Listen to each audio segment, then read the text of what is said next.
جب سیدہ بزم رسالت میں تشریف لاتی تو خاتم النبیین کھڑے ہو جاتے ہیں۔ بعض اوقات وہ فرماتی ہیں ایک نشست میں 7 مرتبہ سیدہ آئیں، بابا جان آپ کو پانی لا دوں، پیغمبر پھر کھڑے ہو گئے۔ اچھا پھر کھڑے نہیں ہوتے تھے، صرف کھڑے نہیں ہوتے تھے، اگر دیکھ سکے ہاتھ جوڑ کے جملے پیش کر دو۔ ام المؤمنین رضی اللہ عنہ فرماتی ہیں قام الیہا وقبلہا واجلسہا فی مجلسی، 4 کام کرتے، قیام کرتے، کھڑے ہو جاتے، آگے بڑھتے، سیدہ کو چومتے اور پھر کہتے ہیں سیدہ آئیے میری جگہ بیٹھ جائیں۔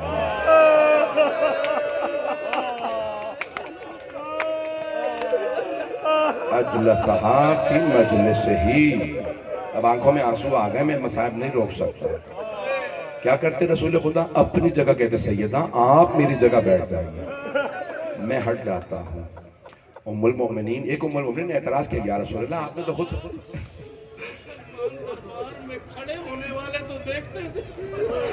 ابھی میرے بھائی نے جو جملہ کہا میں وہ سارا مصائب پڑھنے والا ہوں، میں بڑے سخت جملے پڑھوں گا، مجھے معاف کر دیجئے گا۔ میں جانتا ہوں بہت سے سادات بی بی کا مصائب برداشت نہیں کرتے ہیں، میں جانتا ہوں میرے جو بھائی یہاں علماء بیٹھے ہیں ان میں سے بہت سے جناب سیدہ کے مصائب برداشت نہیں کرتے۔ آپ جانتے ہیں نا اہل بیت کے لیے جناب خاتون جنت کا مصائب بہت سخت ہے، ایک ایک امام نے یاد کر کے بی بی پہ گریہ کیا ہے۔ میں سخت جملے نہیں کہوں گا لیکن چند جملے مجھے پڑھنا ضروری ہے۔ عزیزان گرامی، ایک ام المؤمنین یہاں تک کہتی ہیں میں نے کہا یا رسول اللہ آپ نے فرمایا ہے کہ اولاد کے پیشانی کو چوم، ماتھا چوم، بیٹے بیٹیوں کا ماتھا چوم، اور اولاد ماں باپ کے ہاتھ چوم۔ یا رسول اللہ فاطمہ آپ کی بیٹی ہیں، آپ پیشانی چومتے ہیں سمجھ میں آتا ہے، آپ گلے کو چومتے ہیں سمجھ میں آتا ہے، آپ ہاتھ کیوں چومتے ہیں؟ کون پوچھ رہی ہیں؟ ام المؤمنین۔ میرا بھائی برداشت نہیں کر رہا۔ یا رسول اللہ بیٹی ہوتے ہوئے آپ سیدہ کا ہاتھ چوم رہے ہیں؟ کہا پیشانی اس لیے چومتا ہوں میری بیٹی ہے، گلا اس لیے جب جب جنت کا مشتاق ہوتا ہوں میں سیدہ کے گلے پہ بوسہ دیتا ہوں، سیدہ کے گلے سے جنت کی خوشبو آتی ہے۔ اور ہاتھ ہیا ام ابیہا، فاطمہ میری بیٹیوں جیسی نہیں ہے، فاطمہ میری ماں جیسی ہے۔ میں نہیں یہ جملہ پہنچا سکا، بہت سے بھائی روئے ہیں، سب نہیں بلند آواز سے روئے، اگر دیکھ سکے میرے طرف دیکھئے گا، ہاتھ جوڑ کے جملے پیش کر رہا۔ ایک سوال میرا، ماں باپ کو اولاد سے زیادہ محبت ہوتی ہے یا اولاد کو ماں باپ سے؟ ماں باپ کو اولاد سے۔ خدا کی قسم مدینے والی خواتین کہتی تھیں سیدہ کو رسول خدا سے ایسی محبت تھی جیسی ماں کو اولاد سے ہوتی ہے، ایسی محبت نہیں تھی جیسی اولاد کو، بیٹی کو باپ سے ہوتی ہے۔ سیدہ اپنی جان قربان کرتی تھی پیغمبر پہ۔ میں جملہ کیسے پڑھوں؟ جب لوگوں نے پتھر مارے تھے نا رسول خدا کو، بی بی 6 برس کی تھی، سارا دن روتی رہی بابا آپ کا کوئی چاہنے والا نہیں ہے۔ اجرکم اللہ، اجرکم اللہ۔ میرے بھائی نے کہا تھا وہ میں جملہ پڑھنے لگا ہوں۔ میں جانتا ہوں پنجاب کی ثقافت میں مصائب دہرا دہرا کے پڑھتے ہیں، اگر وقت تفصیل سے میں پڑھنے کا ہوتا تو میں بہت کھل کے پڑھتا۔ اب اگر دیکھ سکیں تو مجھے معاف کر دیجئے گا، خاص طور سے وہ مومنین جو بی بی کے مصائب برداشت نہیں کرتے۔ بی بی کتنی دیر کھڑی رہی،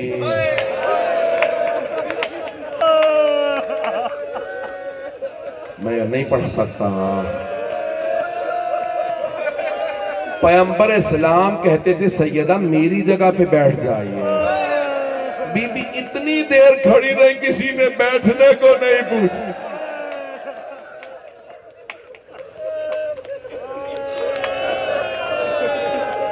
اب میں وہ جملے نہیں دہراؤں گا تاکہ کسی کو اذیت نہ ہو جائے گا، بھائی میں سخت جملہ نہیں پڑھوں گا۔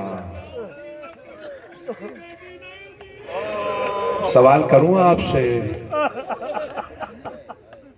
کہتے ہیں کہ بی بی دربار میں 3 گھنٹے کھڑی ہوئی، کوئی کہتے ہیں 3.5 گھنٹے، کوئی کہتے ہیں 4 گھنٹے۔ میرا ایک سوال ہے، یہاں بی بی کھڑی تھی، کیا وہ 1 منٹ بھی بی بی کے کھڑے ہونے کی جگہ؟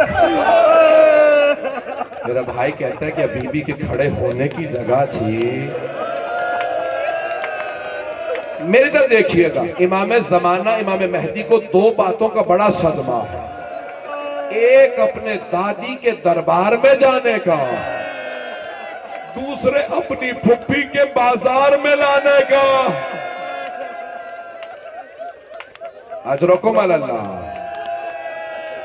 اب میں دیکھ رہا ہوں آپ برداشت نہیں کر رہے ہیں، لیکن میں 2 سے 4 منٹ کی زحمت دوں گا، میرے ساتھ رہیے گا۔ جب بی بی گھر تشریف لائیں نا، بی بی کے سر پہ برقع تھا۔ اہل سنت کے بہت بڑے عالم گزرے فخر الدین رازی، جانتے ہیں انہوں نے کیا لکھا ہے؟ وہ کہتے ہیں جب سیدہ گھر آ رہی تھی نا، بی بی کے پاؤں نہیں اٹھ رہے تھے، بی بی نے جناب فضہ جناب اسما کا سہارا لیا ہوا تھا، اور بی بی کا برقع زمین پہ خط کھینچ رہا تھا، بی بی کے قدم اٹھ نہیں رہے۔ جیسے گھر تشریف لائیں، دیکھا ایک 6 برس کی بی بی کھڑی ہے، نام ہے زینب کبریٰ۔ اب بی بی کیا سوچ رہی ہیں؟ میرے بابا نے فرمایا تھا زہرا آپ بھی دربار جائیں گی، آپ کی بیٹی بھی دربار جائے گی، لیکن فرق ہے ماں نے صحابی کے دربار میں جانا تھا، بیٹی نے شرابی کے دربار میں۔ اب بی بی سوچ رہی تھی صحابی کے دربار میں گئی تو میرے بال سفید ہو گئے، شرابی کا دربار کیسا ہوگا؟ بی بی نے پوچھا زینب میرے بابا نے کہا تھا آپ دربار جائیں گی، بیٹی بتائیے جب دربار جائیں گی تو کیا کیجئے گا؟ جناب زینب نے ماں کو دیکھا، دونوں ہاتھ سر پہ رکھے گا، اماں میں صبر کر لوں گی۔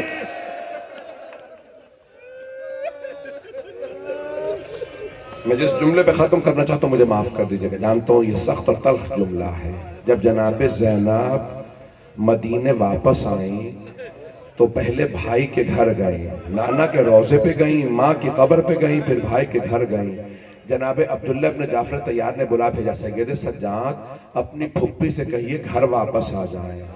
جیسے جناب زینب نے سر پہ برقع لیا گھر جانے کے لیے، ہاتھ میں عصا لیا، بی بی کی ٹانگیں لرزنے لگیں، کلیجہ منہ کو آنے لگا، دل پھٹنے لگا، بی بی گھر چلی۔ جانتے ہیں نا بی بی کے دونوں بیٹوں کی شہادت ہو گئی تھی، اون و محمد مارے گئے تھے، بی بی نے اب تک بیٹوں پہ گریہ نہیں کیا تھا۔ جیسے ہی گھر واپس آئیں، بی بی نے صحن میں 2 جانمازیں بچھی دیکھے، بی بی نے جانمازیں اٹھائی سینے سے لگائی، زمین پہ بیٹھ کے کہا اون و محمد میرا اس گھر میں دل نہیں لگتا، میں جینا نہیں چاہتی، مجھے کوئی یہاں سے لے جائے۔ اجرکم اللہ، میرا وعدہ ہر آنکھ میں آنسو ہوگا۔ اتنے میں جناب عبداللہ ابن جعفر طیار گھر میں تشریف لیا، نہ جانے کیا بیت گئی جناب زینب پہ، جناب عبداللہ پہچان نہیں سکے، بس ایک جملہ کہا، بزرگ ہو گئے تھے، ایک جملہ کہا، بی بی آپ ہمارے گھر کیوں آئے ہیں؟ میری زوجہ گھر نہیں ہے، آپ تشریف لے جائیے۔ جناب زینب نے دونوں ہاتھ سر پہ رکھے کہا عبداللہ پہچانا نہیں؟ عبداللہ میں زینب ہوں، عبداللہ ہمارے بیٹے شہید ہو گئے، عبداللہ ہم برباد ہو گئے۔ جناب عبداللہ نے نہ جانے کیا دیکھا، زمین پہ گر گئے، پھر اٹھے پھر زمین پہ گر گئے۔ جناب زینب نے سوال کیا عبداللہ کیا بیٹوں کی شہادت برداشت نہیں ہو رہی؟ جناب عبداللہ نے فرمایا زینب وہ دونوں حسین پہ قربان، میں کربلا میں ہوتا میں بھی قربان ہو جاتا۔ زینب مجھے یہ بتائیے یہ کلائیوں پہ نشان کیسے ہے؟